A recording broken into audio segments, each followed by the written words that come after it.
celebrations and celebrations. Kaizer Chiefs definitely have got that right. 3-4-3. Started out with a 1-0 win against Orbit College, then went out to the CAF Confed, a 1-0 win against Zasco, and tonight 1-0 away from home at the Dr. Petros Milamela Stadium against a very, very tough Marumo Gallants side. With me still is Amanda Dlamini and Sia Nkosi.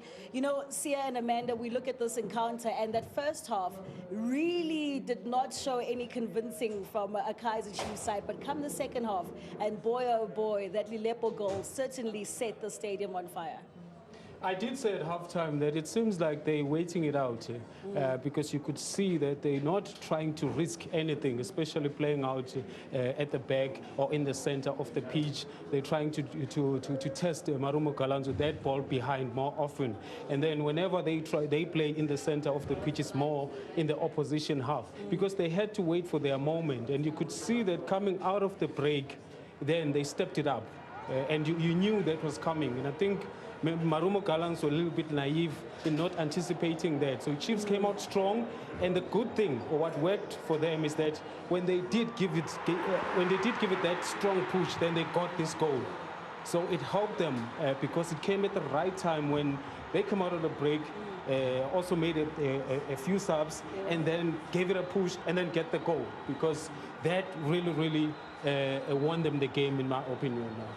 And I think an Alexandre Lafitte, coach of Marumo Gallants, would agree with us here to say that there were moments, like he said in his post-match interview now, that individuals in the team needed to really hold Kaizer Chiefs at bay. And they didn't really do that in that second half. I think it was just the absence or the lack of presence of mind, because if it is that a Kaizer Chiefs, body language-wise, can show the intention that they really want to start the game in the second half, you get much more of the ball possession, you dominate the first half, you get the better of the opportunities, and you don't punish the Kaizer Chiefs. So in that way, you sort of invite them to come back into the game. And of course, if it is that you're going to withhold the Kaizer Chiefs, they're certainly going to come back and really try and push for a win. So in as much as, yes, he does say that certain individuals could have taken opportunities, Otladisa had an opportunity, but it's not clear-cut opportunities in front of goal.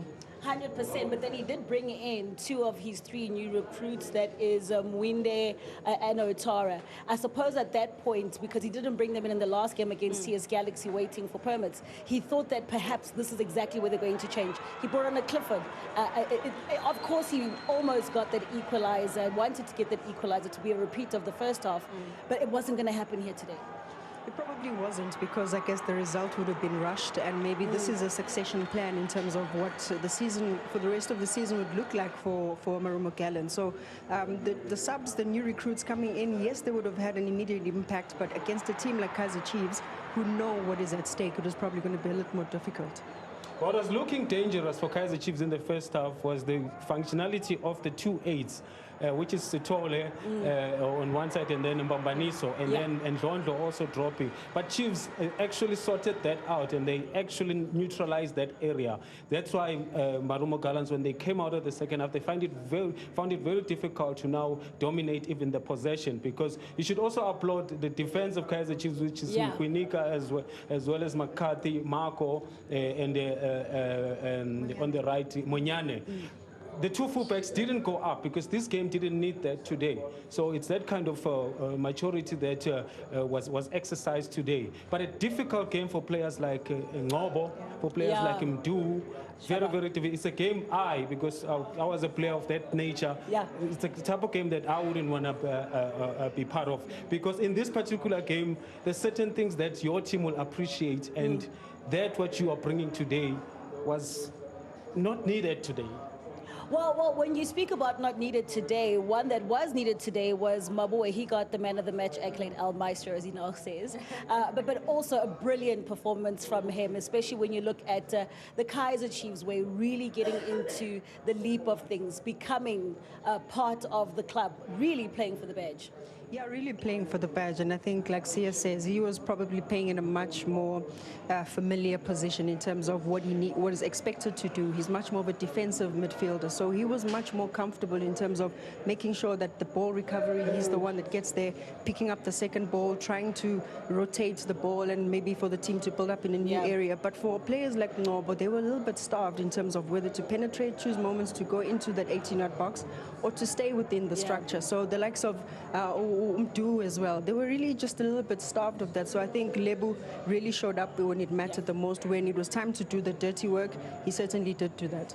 Also very important to note that Chiefs have been quite busy on the road. I mean, the technical team would make 6 changes here today. So to see how they actually move and maneuver around those changes, like an amoeba really as Kaizer Chiefs, and they continue on that very fine vein of form.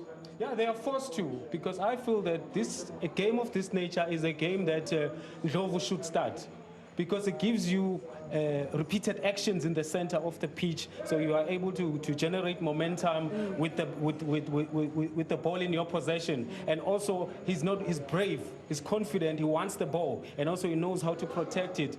Even when he came on, Maboa came alive. It's because of the bravery. So it's a game that needed Ndlovu, because he can play in any type of condition, but you got to save him, because you have now all these other games coming up. You have to give other people an opportunity. But I do think that in terms of profiling the certain type of players who were suitable for this particular game, I think Chiefs got it wrong there, because for one, even I think a Silva was much suitable for this game than a Mayo but at the end of the day, the results were achieved. The results were achieved, and when you look at the heavy schedule that Chiefs does have, I mean, they do have the Betway Premiership, the Confed Cup, and of course, coming up in February, that is the Nedbank Cup. So definitely rotating that squad. Coming in to look at the full-time stats, shots on target, especially when you look at that, 2 for Kaizer Chiefs and 2 for Gallants, but 9 attempts. And I think we've seen quite a lot of attempts. Even after that Lilopo goal, he had another attempt into Silva.